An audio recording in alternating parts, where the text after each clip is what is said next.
The Sports Source is brought to you by Fast Frame, with exciting Vol sports prints now available.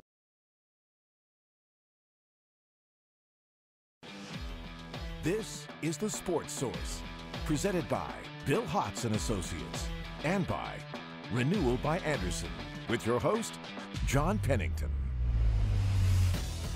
Good Sunday morning. Welcome into The Sports Source. Happy to have you with us today. I'm guessing you're in a better mood than you've been in, say, 12 conference games or 11 conference games. It's going to be an easy show for us.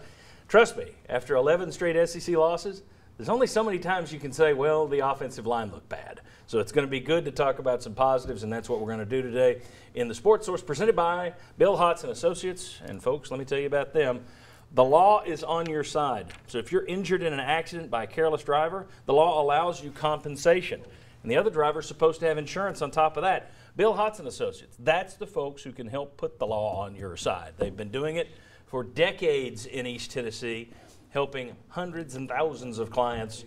Bill Hotz and Associates. All right, I want to welcome in the first wave of panelists. We have 4 more guys waiting in the wings. Bob Hodge is here, VFL Will Overstreet, Jimmy Himes, Josh Ward. Thanks to everyone for being with us today. Vols pull out the biggest upset. Let's take a look at what this game meant yesterday. Tennessee 30, Auburn 24. Biggest upset by point spread for Tennessee since the Florida game in 2001, which was a goofy point spread anyway. Snaps, Tennessee's 11-game SEC losing streak, as I mentioned. First win versus an SEC opponent since November of 2016. That's 23 months.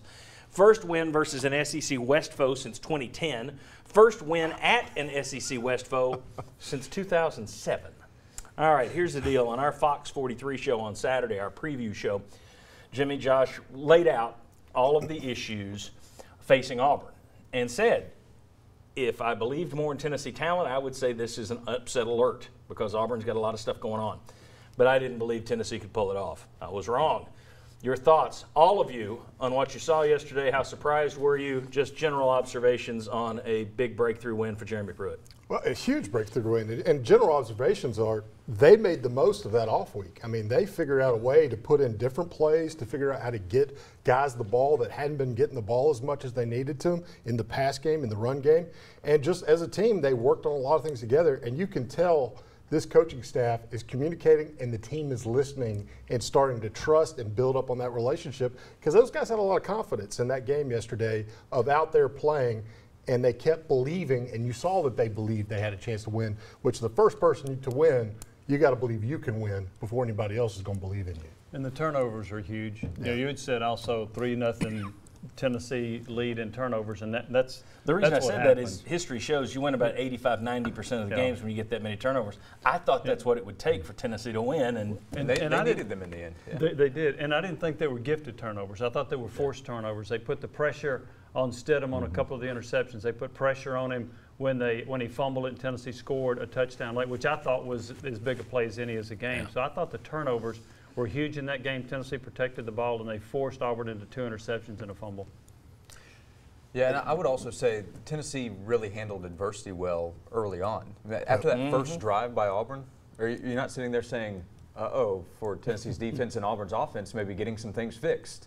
And you had the long touchdown pass late in the first half. Tennessee kept responding, though, as well. They failed to convert on a 4th down in midfield, got a stop, got the ball back, and then were able to convert and drive down the field. When things went against Tennessee, Tennessee responded well each time. When the brakes go against you, put on more steam. What do you got, Bob?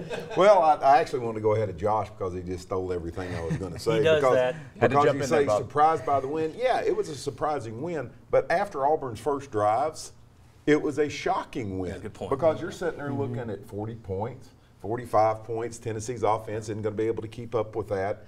And so after the first couple of drives, I thought, well, here we go again. Hey, can they hold them to 26-point win like they've done everybody else? Yeah. So, I mean, I thought that Tennessee, and to Will's point, as I just copy what everybody else says here, to Tennessee to be able to adjust as quickly as they did, that does go to the coaching staff. You can pick apart things that the coaches did that you say, I wouldn't have done that or I would have done this. But to be able to adjust and stop an offense that looked like you were going to be overwhelmed in the first quarter. And interestingly, after the game, Jeremy Pruitt made the comment that it really wasn't a lot of adjustments as much as we started executing better. On defense. Yes. Yeah, primarily. Which, if maybe he's just underselling what they did because it looked more than just execution. Well, I mean, communicating better is an adjustment. I mean, last year, how many times did you see Tennessee's team look just totally lost on defense, and it never got any better? Well, if we're going to talk about yesterday's win, we got to talk about the one guy who I think deserves the most praise, and it's a guy who has taken, people always blame an offensive coordinator, they always blame a quarterback, and we've said all year, Jarrett Guarantano is not your problem. Yesterday, they gave him some opportunities, and he took full advantage of them. But the thing that impresses me most, let's take a look at this. Accurate under fire versus Auburn, 21 of 32, 328 yards, 2 touchdowns, 0 interceptions. For his career, he now has 264 pass attempts, 10 touchdowns, only 4 interceptions. That is 1 interception every 66 pass attempts, basically every 2.5 games at the rate they throw the football. He's doing that when he's getting belted. And for all the improvements you saw yesterday, he still got belted. They turned him into an anti-Maze pretzel on one of those plays. Most quarterbacks, you hit them like that, they go Stidham. They start putting the ball up for grabs. This kid, he may not be Peyton Manning, but by gosh, he's tough, and he doesn't scramble his brain when he's getting hit. Tell he you doesn't what, see ghosts. Auburn would love to have Guarantano running their offense right now, and I think the biggest improvement I saw, accuracy, completions, all that is great.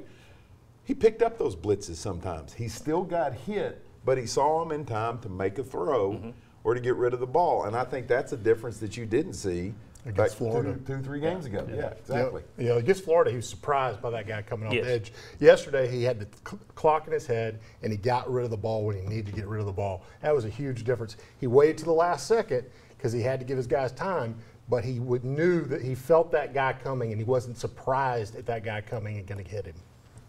Thoughts on Guarantano's day? I think if the reverse happens, and it's like the Florida game, if Guarantano is hit a couple of times and throws a couple of picks or fumbles the ball and Tennessee loses by a score or 2, I think we'd be sitting here saying, well, you can't blame Guarantano because of all the pressure he was facing. So with the opposite being true, and him not only handling it well, taking care of the football and making big plays, it adds to what he was able to accomplish. The thing also that impressed me about him, too, is that a lot of those fade routes, you say, well, that's a 50-50 ball.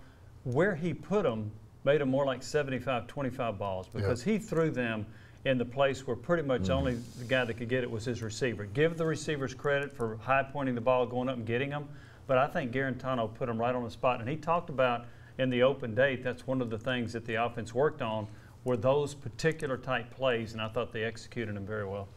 Okay, we'll talk about that a little bit later with Sterling Hinton as well. Just a huge monster win, and I can give you 4 reasons. Let's go ahead and put this up here. It's pretty obvious, but 4 wins, this is a big win. 1 for players. They've now got a reason to buy in and keep fighting. Even if you take your licks against Alabama like next week, like most teams do, you've got a reason to go back and say, look, this is what we can do, guys. Get all on the same page. We can do it. For coaches, well, it relieves some pressure over there inside the coach's office. I mean, anytime you're losing, nobody's happy. That makes for a grumble fest, and that's how rifts form. This win, everybody should be happy. I thought it was pretty cool. Don't know who caught this. Jeremy Pruitt yesterday was asked about what they did, and he named all of his staff members. Yes. Every one of these assistant coaches by name. Pretty cool. Big win for fans, obviously. It gives you guys reason for optimism. I mean, there were questions. If you get beat by Auburn and Alabama, what's the attendance going to be like at Neyland Stadium down the road? I think this helps that. And then for recruits, proof of direction. I mean, you can sit there and talk about they can sell this Florida as, see, you'll play right away. I think it's easier to sell, see what we're doing. With you here, this is where we're going. Anyway, big win. Can't underestimate or can't overstate the importance of that victory for Jeremy Pruitt and the Tennessee program. When we come back, we're going to be joined by Brian Randolph, and we're going to talk about Tennessee's defense and whether they made changes or it was just execution, how they stuffed the run after that first quarter, and we'll also talk about Tennessee's bowl chances. Hadn't talked about bowl games in a while. Is that back on the table now? Come on back on the Sports Source.